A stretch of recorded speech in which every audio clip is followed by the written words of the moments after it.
I went 31 more miles after being in the worst physical shape I've ever been in my life. And all that pain and suffering and thing was going through my fucking body as I sat in that tub and the waters hit me. And it was the most amazing feeling of accomplishment. And I want to be numb. I didn't want people to give me drugs and to numb this fucking pain. I did this.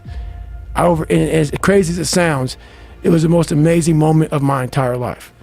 To come from this kid who was mentally torturing himself and was tortured, it's all to this guy now, who was able to overcome such amazing odds and obstacles. And I called Chris Cosmo, the race director of Badwater, and he said, the idea of a 24-hour race is to run 24 hours. You only ran 19. And he put doubt in my mind that he would let me into Badwater. So a month later or so, about a month and a half later, I went to this race called the Hurt 100. It's a 100-mile race in Hawaii, 26,000 feet of climbing. That was all he said? That's all he said. That's so crazy. He's a hardcore dude, but he didn't know how fucked up I was. Right. And he said, he didn't say, he didn't say no, I'm not gonna let you in. He put enough doubt in my mind and say, man, I gotta do more. So I was broken bad. And how long did it take you to recover physically? The funniest thing about this, I don't tell the story very often. I had signed up for, I'm getting to that answer, it's right now.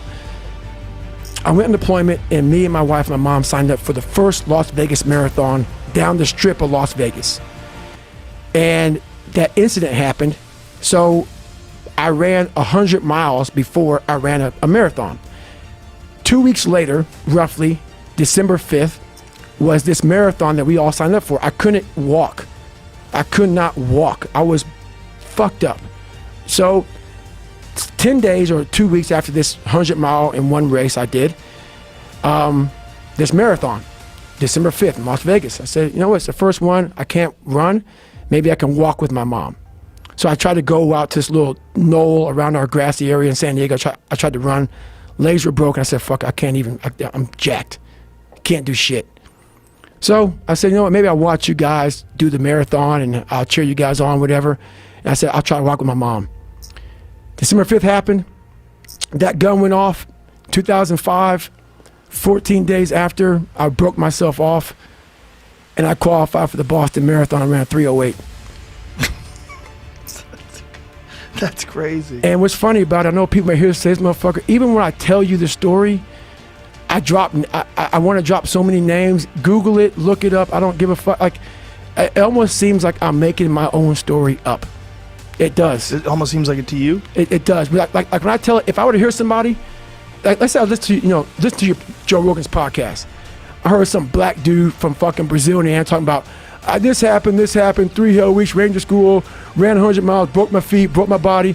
I'm like, this mother, he's the biggest fucking liar on the planet Earth. Ain't nobody doing that shit. You see, even when I tell my story, it almost sounds like some made up shit. So yeah, 14 days later. What's so crazy is you ran 100 miles before you ever ran a marathon. Right. Then you didn't run again at all, and you still qualified for the Boston Marathon. So you ran a 3:08. Right. For the first marathon you ever did. 2 weeks after you ran 100 miles. Right. With no training and nothing in between. But it gets better than that.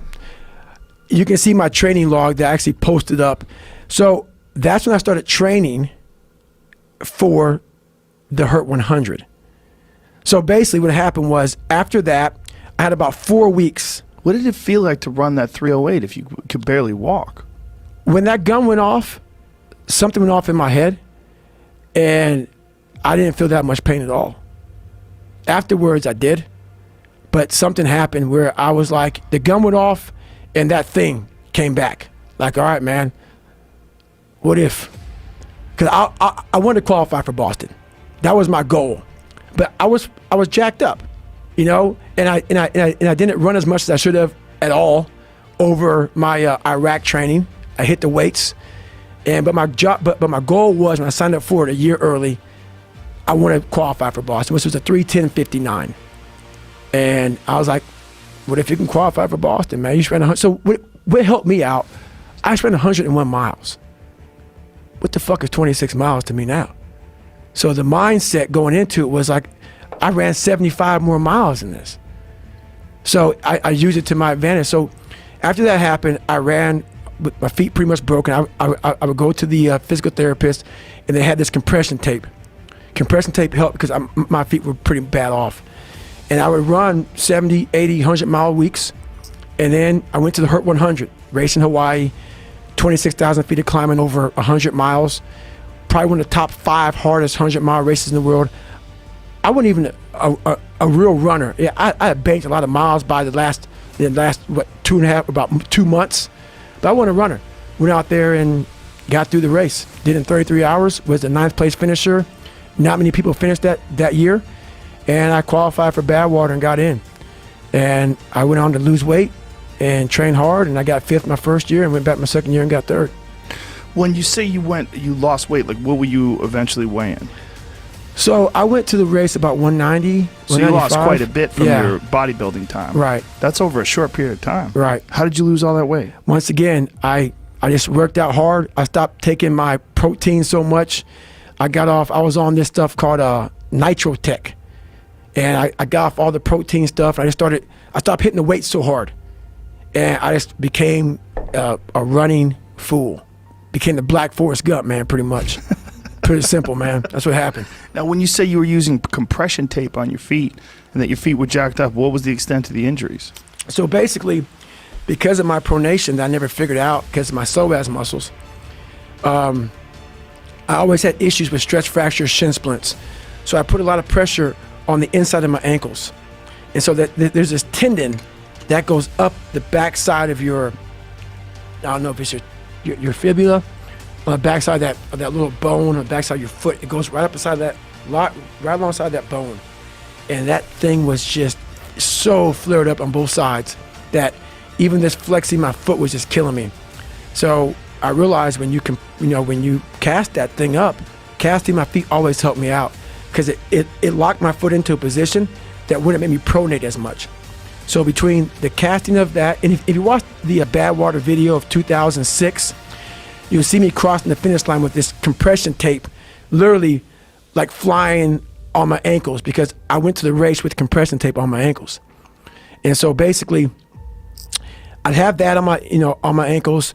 I had inserts in my shoes, and also this wedge on the back heel of my left foot. So then it would keep me from pronating that heel so much. So I had all that on just to go run.